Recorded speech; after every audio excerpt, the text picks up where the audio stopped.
PNP members described the efforts as slow and inequitable. Kalisha Williams has that story. It's the second press conference hosted by the parliamentary opposition since Hurricane Melissa devastated the country. This time, they are raising concerns about how the government has been handling the distribution of aid. We have heard numerous reports that political representatives of the governing party are being used to distribute government relief, taxpayer-funded or donor-funded through the government relief in ways which they have no legal or political standing constitutionally to play that role. I have been bringing them to the attention of the Prime Minister through WhatsApp. He has not responded to me at all since last week, the Saturday before last, 10 days ago.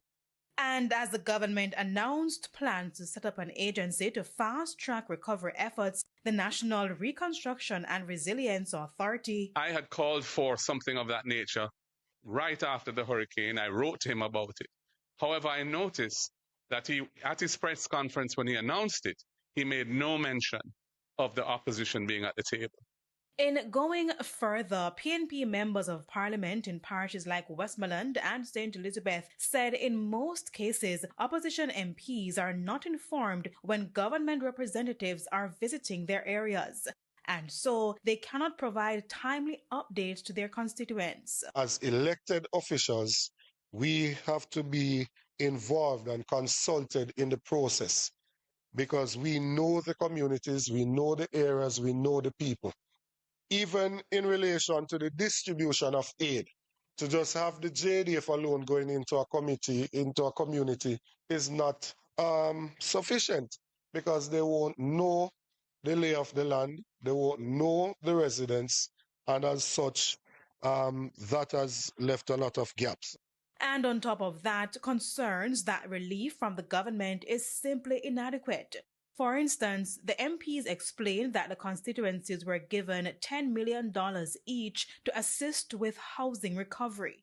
But the Welcome to Montego Bay sign is $17 million, and we are given an allocation of $10 million in a constituency where 5,000 homes were totally destroyed. I just think if we don't put back some of these Jamaicans, even give them a roof over their head between now and Christmas, we're going to face some headwinds in this country that we have never faced before. And why do I say that? To every home you go to in the country, there's a level of frustration that I've never seen before. Another big issue, the outbreak of leptospirosis in Western parishes. Opposition spokesman on health, Dr. Alfred Dawes, said a multimodal approach is needed to control the cases and prevent other disease outbreaks. We could have seen this coming. We ought to focus not only on trying to send out information to say avoid streams and water, avoid rodents, but we ought to look at how we can address the environmental factors that are causing this outbreak. Garbage collection is an issue. And Dr. Dawes also believes early and rapid testing need to be prioritized going forward. Kalisha Williams